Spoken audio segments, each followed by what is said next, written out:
Hello friends, कैसे हैं आप सब। तो आज के इस वीडियो में हम लोग देखने वाले हैं कि कैसे हम किसी भी गिवन नंबर का अगर हमसे टोटल नंबर ऑफ फैक्टर्स पूछ दे या फिर इवन फैक्टर पूछ दे या ऑड फैक्टर या परफेक्ट स्क्वायर या परफेक्ट क्यूब फैक्टर्स पूछ दे तो कैसे हम इसको निकालेंगे वो देखने वाले हैं। यहाँ पर मैं ये कहना चाहूँगा कि यदि आपने कभी इसको पढ़ रखा हो और आप भूल गए हो तो बस इसी पर्पज से बना रहा हूँ मैं कि एक बार आप रिवाइज कर लो, क्योंकि एग्जाम में आपसे अगर पूछ देगा, आने वाला जो भी आपका एग्जाम होगा, अगर उसमें ये पूछ देता है तो आप एक नंबर का क्वेश्चन छोड़ के चले जाते हो। राइट, तो बस रिवाइज कर लेते हैं।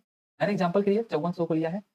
सिंपल सा है, सिंपली 5400 का हमको ये सारे के सारे फैक्टर्स बताने हैं। करना क्या होता है, सबसे पहले इसको फैक्टराइज़ करना होता है।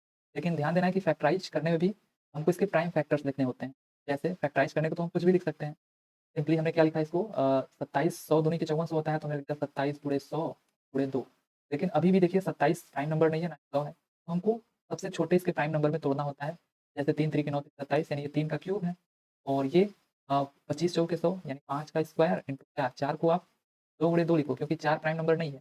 ऐसे ही ये 2 पहले से है तो ये ठीक है। अब देखिए सारे के सारे प्राइम नंबर में हो गए हैं। इनको हम अरेंज कर लेंगे, तो ये 2 क्यूब हो गया और ये 3 क्यूब हो गया और ये 5 स्क्वायर हो गया। जिनको आता है उनको कोई बात नहीं है, पर जो भूल चुके हैं या फिर जिनको नहीं आता है, वो सिंपली आप इतना देख लो, बहुत इसके बेसिक में जाने की ज़रूरत नहीं है, अगर आपका एग्ज़ाम नज़दीक है तो। अब हम इसकी हेल्प से सारे के सारे फैक्टर्स निकाल सकते हैं। अब देखिए यहाँ पर हमको सबसे पहले टोटल नंबर ऑफ फैक्टर्स निकालने हैं, तो कैसे निकालें हम लोग? जो भी आप यहाँ पर प्राइम फैक्टर्स इसके निकाले हैं 2, 3, 5, इसका जो भी पावर है, अब देखिएगा इन सारे फैक्टर्स में इसके पावर में इंटरेस्टेड होंगे।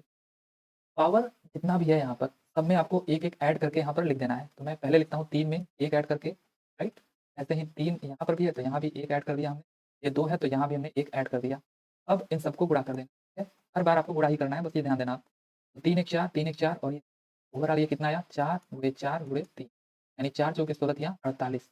तो टोटल नंबर ऑफ फैक्टर्स आपके आ जाएँगे 48। सिंपल सा, आसान सा ये है।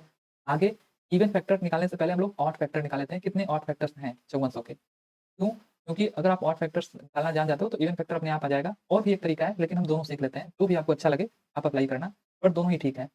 अब ऑड फैक्टर निकालने के लिए हमको क्या करना है? सिंपली जो ऑड प्राइम नंबर्स हैं, जैसे 3 और 5 ये ऑड हैं, जबकि 2 इवन है, तो ऑड वाले प्राइम नंबर्स को उठा लेना है। अब यहाँ पे हम देख रहे हैं कि इसका पावर क्या है? मैंने पहले ही बोला कि हम पावर में इंटरेस्टेड हैं, राइट? जो पावर होता है उसमें।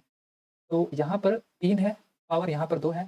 तो हमने यहाँ भी क्या किया? इसके पावर में 1 ऐड किया और इसके पावर में 1 ऐड करके यहाँ लिख देना है। तो 3 में 1 ऐड करना है, तो यहाँ भी 2 में 1 ऐड हमने किया और इसको गुणा कर दिया। यहाँ भी गुणा किया था हमने, यहाँ भी गुणा कर दिया। लेकिन इस बार हमने केवल ऑड वाले प्राइम नंबर को उठाया है। तो ये आसानी से हमको मिल गया 3 और ये 4 और ये 3 और ये 4 3 या 12। तो टोटल 12 ऑड फैक्टर्स हैं इस 5400 के। तो अब आप ही बताओ कि अगर टोटल नंबर ऑफ फैक्टर्स 48 हैं, उसमें से 12 ऑड अगर हो गए, बचे-कुचे जो हैं वही तो हमारे इवन फैक्टर्स होंगे। कितना बचा है? 30 बचा है, तो 30 हमारे क्या हो जाएँगे, इवन फैक्टर। एक तो इवन फैक्टर आप ऐसे निकाल सकते हो, एक डायरेक्टली आप ऐसे भी निकाल सकते थे। आपको क्या करना है, जो इवन नंबर है, उसके पावर को एज़ इट इज़ लिखना है, राइट? यानी कि 3 है तो 3 ही लिखना है, इसमें 1 नहीं जोड़ना है। बाकी जितने भी अब आपके बचेंगे, क्योंकि आगे जितने भी प्राइम फैक्टर्स होंगे, वो सारे के सारे प्राइम नंबर्स ऑड ही होंगे। 2 के बाद 3, 5, 7, 11, 13, क्योंकि केवल 2 ही मात्र एक ऐसा है जो इवन होता है ना? बाकी जितने भी आपके प्राइम नंबर्स होंगे, उनका जो पावर होगा, उसमें आपको 1 जोड़ के लिखना है। अगर 3 है, तो 3 प्लस 1, यहाँ पर 2 है, 2 प्लस 1, राइट? ये इवन वाले के केस में हमको करना है, लेकिन जो 2 है, उसका पावर एज़ इट इज़ लिखना है। बस ये गुणा, अब यहाँ भी गुणा किया तो यहाँ भी गुणा कर दिया हमने। अब आप इसको करके देखो तो 3 3 है ना? 3 गुणे 4 गुणे 2 के 12 तियाँ 36। तो ये आपका इवन फैक्टर आ गया। तो आप चाहो तो इससे निकाल लो 48 में से 12 घटा के, या डायरेक्ट निकाल लो, जैसे आपको अच्छा लगे। ये प्राइम फैक्टर को अभी मैंने बता रहा हूँ, ये आसान सा है। प्राइम फैक्टर का मतलब कि कितना हमने यहाँ पर प्राइम फैक्टर लिखा है। दिख भी रहा है आपको कि 2 को 3 बार लिखा है, 3 को 3 बार, 5 को 2 बार, यानी 3 3 6 2 8। ये 8 दिख रहा है। बात है, सिंपल सा दिख भी रहा है कि कितने प्राइम फैक्टर हैं, राइट? अब बात हम करेंगे परफेक्ट स्क्वायर फैक्टर का। परफेक्ट स्क्वायर फैक्टर में भी वो अब स्क्वायर वाले टर्म ढूँढना। स्क्वायर कहाँ दिख रहा है? ये 2 क्यूब है, ये 30 क्यूब है, ये 5 स्क्वायर, ये तो दिख गया 5 स्क्वायर। और कोई दिख रहा है स्क्वायर? बिल्कुल, यहाँ भी दिख रहा है, क्योंकि ये हमारा 2 स्क्वायर हम इसको लिख सकते हैं। तभी तो ये 2 क्यूब है। लेकिन इस 2 स्क्वायर के पावर में हम इंटरेस्टेड हैं। मैंने पहले ही बोला कि हम पावर वाले चीज़ में इंटरेस्टेड हैं। ये पावर क्या है? इसका पावर देखिए 1 है। ये जो 5 स्क्वायर है, इसका भी पावर देखिए क्या है, 1। और ये 3 क्यूब में भी एक स्क्वायर छुपा हुआ है, 3 स्क्वायर, इसके पावर में भी। ये देखिए जो बचा-खुचा रिमाइंडर है ना, उसको आप नेगलेक्ट करोगे यहाँ पर, ठीक है? क्या इसके अंदर की कहानी नहीं जा रहे हैं, बस रिवाइज़ कर रहे हैं थोड़ा-सा। तो 2 स्क्वायर है, इसके पावर में भी है, 3 स्क्वायर इसके पावर में भी है, 5 स्क्वायर इसके भी पावर में 1। तो अगेन हम यही करने वाले हैं कि जो पावर है उसमें 1-1 जोड़ देना है। चलिए, 2 स्क्वायर वाले पावर में हम 1 जोड़ देते हैं, तो यहाँ हमारा आ जाएगा 1 + 1। ये जो 3 स्क्वायर इसमें निकल के आ रहा था, इसके भी पावर में 1 है, तो इसमें भी 1 जोड़ देते हैं, प्लस 1। ये 5 स्क्वायर के भी पावर में 1 है, तो यहाँ भी 1 + 1। तो ये हमारा 2 गुणे 2 गुणे 2।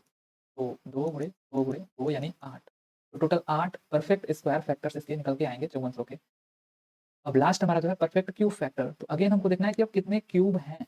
तो ये तो दिख भी रहा है इसमें, ये 2 क्यूब है, ये 3 क्यूब है, ये 5 स्क्वायर ही है। अगर ये कहीं 5 के पावर 5 होता तो इसमें से हम छोड़ देते कि भाई 5 क्यूब होगा ये, 5 स्क्वायर को छोड़ देते हैं तो हमको क्यूब मिलता है, लेकिन है ही नहीं, 5 स्क्वायर तक ही है। इनमें तो है ना 2 क्यूब 3 क्यूब में, तो बस ये क्यूब वालों को उठा लो। लेकिन ध्यान देना हमको पावर में इंटरेस्ट है। 2 क्यूब के पावर में क्या है 1, 3 क्यूब के पावर में क्या है 1, अगेन पावर में हमको 1 जोड़ देना है। 1 में 1, इस वाले में भी 1 में 1 हमने जोड़ दिया और गुणा कर दिया, हर बार हम गुणा ही कर रहे हैं। तो ये 2 और ये 2 मिला करके 2 गुणे 2 यानी टोटल 4 परफेक्ट क्यूब फैक्टर्स हैं इसमें, राइट? तो इस तरीके से आप जितने भी नंबर ऑफ फैक्टर्स हैं, चाहे वो इवन फैक्टर हो, ऑड फैक्टर हो या परफेक्ट स्क्वायर हो या परफेक्ट क्यूब, सारे के सारे फैक्टर्स निकाल सकते हो। आई होप कि आपको जो भी चीज़ें भूल गई थी वो अब याद आ गई होंगी, राइट? तो बस यही बताना था। चलिए फिर ठीक है, अगर अच्छा लगा होगा तो बताइएगा, अदरवाइज़ कोई बात ही नहीं है। मिलते हैं अगले वीडियो में, तब तक के लिए thank you, tata and bye bye.